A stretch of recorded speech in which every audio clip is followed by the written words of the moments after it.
All right, let's jump right in. We talk a lot about averages, like mean or median, like they tell the whole story. But what about what those averages don't tell us? I mean, have you ever thought about what an average might actually be hiding? Let's imagine two cricket players, batsman A and batsman B.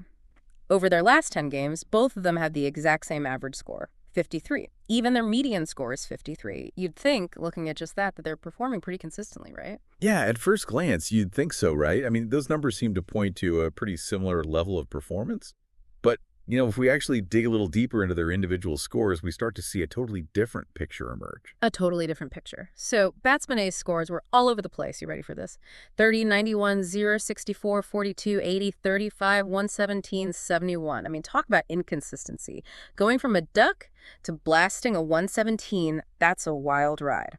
Now, let's look at batsman B. Ready for this? 53, 46, 48, 50, 53, 53, 53, 58, 60, 57, and 52. You see how much closer those numbers are? Yeah, there's definitely a difference in how spread out those scores are. Batsman B is way more consistent, right? Their lowest was 46, highest 60. Exactly. And that difference, how spread out the numbers are, is what this deep dive is all about.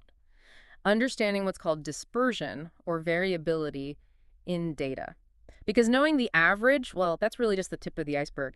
If you want to get the full story, whether you're looking at sales figures or website traffic, even your own progress, you've got to understand how those individual data points are actually distributed.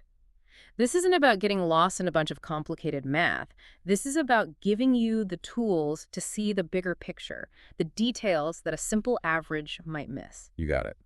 We're going to dive into some key ways to measure this dispersion to really get a handle on it. The sources we looked at focused on a few big ones: range, mean deviation, and standard deviation. And while there are others out there, these three really give you a solid foundation to understand just how spread out your data really is. Okay, I'm with you. Let's break it down. Starting with the easiest one, range. What's Yeah. that tell us? Simply put, range is just the difference between the biggest and the smallest values in your data. It gives you a quick look at the total span of your data. So if we jump back to our cricket example, batsman A, highest score 117, lowest was 0, giving them a massive range of 117. But batsman B, high score was 60, low score 46, so their range is only 14. And you can see, just from those ranges, how much more batsman A's performance went up and down, right? It's a clear picture of how much their scores jumped around compared to batsman B. It's pretty obvious B's scores are way more bunched up. But even though range is super easy to calculate, the sources mention it has a drawback, right? What doesn't it tell us? Right. The range only looks at those two extreme values, the highest and lowest. It doesn't care about how all the other scores are spread out in between. So yeah, it gives you a quick idea of the overall spread, but it doesn't say anything about the typical variation you'd expect within the data. I see. It's like knowing the highest and lowest temperatures ever in a city, but having no clue what the temperature's usually like, right?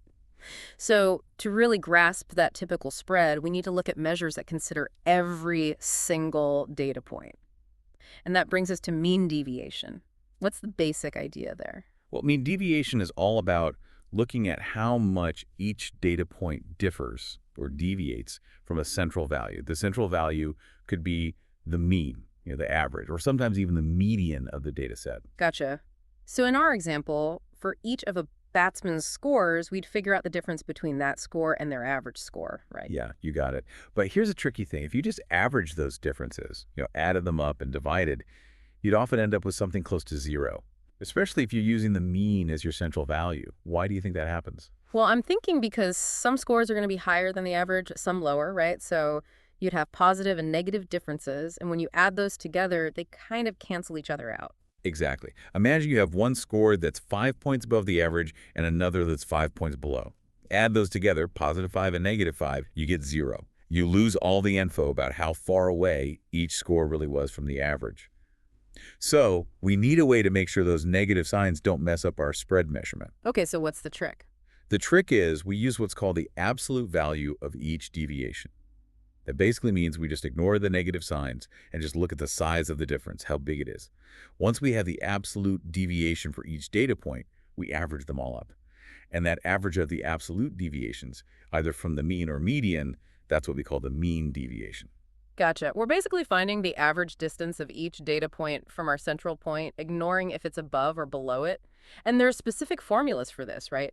Absolutely. If we're calculating the mean deviation about the mean, it's written as MDX, and the formula is Well, it looks a bit complicated, but it's just the sum of the absolute differences between each observation, we call those ebb, and the mean of all the observations, which is x. All that divided by the total number of observations, which is n. So in math terms, it's mdx equals 1 over n times the sum of the absolute value of fz minus x. If we want the mean deviation about the median, written mdm, we just swap out the mean in the formula for the median m. So it's mdm equals 1 over n times the sum of the absolute value of evs minus m. Okay, let's try that out with a real example. The source we're looking at gives us this data set, 6, 7, 10, 12, 13, 4, 8, 12. Let's find the mean deviation about the mean for these numbers. First things first, we need the mean itself. All right, add those 8 numbers together, we get 72. Divide that by our 8 observations, and we find the mean is 9. Perfect. Now we need the absolute difference between each number in the data set and that mean of 9. So we have the absolute value of 6 minus 9 is 3, the absolute value of 7 minus 9 is 2, the absolute value of 10 minus 9 is 1, the absolute value of 12 minus 9 is 3, the absolute value of 13 minus 9 is 4, the absolute value of 4 minus 9 is 5, the absolute value of 8 minus 9 is 1, and the absolute value of 12 minus 9 is 3. Right, now we just add up all those absolute deviations. 3 plus 2 plus 1 plus 3 plus 4 plus 5 plus 1 plus 3 gives us 22. And to wrap it up, to get the mean deviation about the mean, we take that sum, 22, and divide it by the total number of observations, which is 8. So 22 divided by 8, that gives us 2.75. You nailed it. The mean deviation about the mean for this data set is 2.75.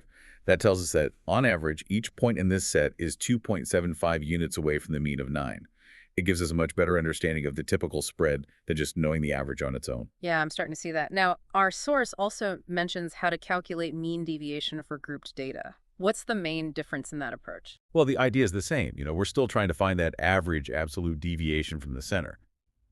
But with group data, that means your data is organized into categories or intervals, and each of those has a frequency telling you how many data points are in each group. So you have to account for those frequencies in your calculations. So instead of treating each point equally, we're giving more weight to the values or ranges that pop up more frequently, right? Exactly. If you have discrete data where specific values occur a certain number of times, you'd multiply the absolute deviation of each value from the mean or the median by its frequency. Do this for all the values, sum up those products, then divide by the total number of observations, which is just the sum of all the frequencies. For continuous data, where you've got intervals, you'd use the midpoint of each interval as a representative value, and then do a similar thing, but always remembering those frequencies. The formulas get a bit more complex with these frequencies, but the main idea, that averaging of the absolute deviations, that stays the same. Makes sense. Now, mean deviation is definitely more useful than just range, but our sources highlight another, maybe more common, way to handle those pesky positive and negative deviations. Something about squaring them. Can we dig into variance and standard deviation? Yeah, squaring the deviations is a clever way to make sure those deviations are always contributing positively to our spread measure. Instead of absolute values, we just square that difference between each data point and the mean. So for each data point, we're calculating the quantity c minus x all squared. Exactly. To get the variance, often shown as sigma squared, we take the average of all those squared deviations. So the formula for variance is sigma squared equals 1 over n times the sum of c minus x squared. Basically, the mean of the squared differences from the mean. All right, I see how squaring gets rid of the negative signs, but our source mentions a bit of a problem with variance, something about the units of measurement, right? You got it. Since we squared those deviations, the units of variance are also squared compared to the original data. So if you were measuring distances in meters, the variance would be in square meters. It can be a bit tough to make sense of directly in terms of the original measurements. Oh, right, I get it. So how do we get back to a measure of spread that uses the same units as our data? That's where standard deviation comes in. Yeah. Usually represented by sigma. It's just the positive square root of the variance. So sigma equals the square root of 1 over n times the sum of c minus x squared. Taking that square root basically undoes the squaring we did earlier, and that brings our measure of spread back into the same units as the data, making it much easier to understand. It's like we're putting it back into the language of our data. Precisely. So standard deviation tells us the typical amount, individual data points differ from the mean, and it's in the same units as our measurements. So a smaller standard deviation means the data is all clustered around the mean, while a bigger one means it's more spread out, right? Right. And Just like mean deviation, there's a way to calculate standard deviation for group data too, right? Absolutely. And our source actually goes through an example for calculating variance. The data set is 6, 8, 10, 12, 14, 16, 18, 20, 22, and 24. They use something called the step deviation method to find the mean, starting by assuming the mean is 14. Can you explain what that shortcut does? Oh, the step deviation method is super handy, especially for data sets with larger numbers or when you've got a continuous frequency distribution with equal width intervals. It makes the calculations much easier by letting you work with smaller transform values, less chance of making errors, and generally faster. In this case, they use an assumed mean and maybe a common factor to simplify finding the real mean and those squared deviations. Mm. After using this method, they find the actual mean of the data set is 15. Gotcha. Then they calculate the square deviations for each point, xe minus x, all squared. Sum those up to get 330. Since there are 10 observations, the variance, sigma squared, is 330 divided by 10, which equals 33. And to get the standard deviation, sigma, we take the square root of 33, which is about 5.74. Exactly. So for those numbers, the standard deviation is roughly 5.74. This means those data points typically differ from the mean of 15 by about 5.74 units. So we've covered range, mean deviation, and standard deviation. These all give us a sense of the absolute spread within a single data set. But what if we want to compare how spread out two different data sets are? Maybe they use different units or their averages are totally different. That's where we use the coefficient of variation, right? Right on. The coefficient of variation, of CV, is a relative measure of how spread out things are. It basically expresses standard deviation as a percentage of the mean. The formula is CV equals sigma divided by x times 100%. So by dividing standard deviation by the mean, we're sort of standardizing our spread measure relative to that central tendency. That gets rid of the units, right? Exactly. Because standard deviation and mean are in the same units. When you divide one by the other, the units cancel out. You end up with a ratio, a pure number. Multiplying by 100 turns it into a percentage. This lets you compare the variability of data sets even if they use different units or have really different average values. Like you could compare the spread of adult heights in centimeters to the spread of their weights in kilograms, something you couldn't do with just the standard deviations themselves. Makes sense. It's like comparing apples and oranges otherwise. So our source brings up a great example to show how useful CV is. They talk about two factories, Plant A and Plant B, both with the same average monthly wage, let's say $2,500. If Plant A has a standard deviation of $50 in wages and Plant B has a standard deviation of $100, it's pretty clear Plant B has more variability in wages. But what if the average wages were way different? Exactly. Here's where CV really shines.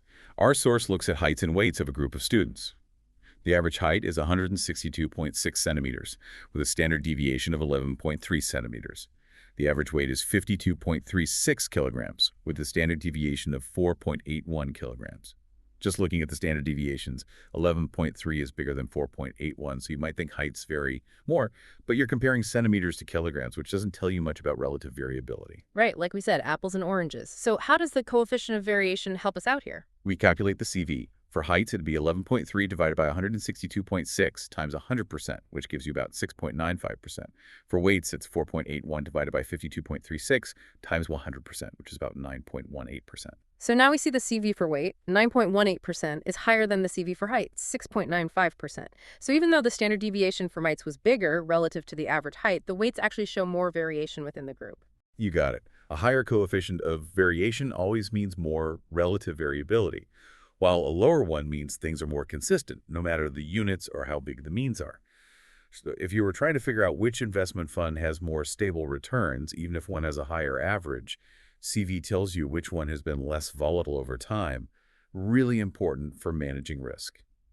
So wrapping up our deep dive into dispersion, we've seen how just knowing the average can sometimes be misleading. We started with range for a quick look at the total spread. Then there's mean deviation, which gives us the average absolute distance from the center.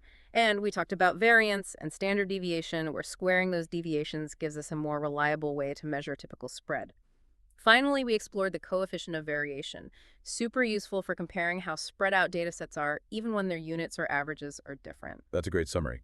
The big takeaway is that understanding how spread out data is, that's just as important as knowing the average. It lets you see the whole picture and get insights that the average just can't give you on its own. Now that you've got a better grasp of how to measure spread, I want you to think about how this might change how you look at the averages you see every day. What's hiding in the variability? What stories could it be telling you in your own areas of interest? Don't just look at that central number. Think about the spread around it. What could that reveal about the things you're looking at?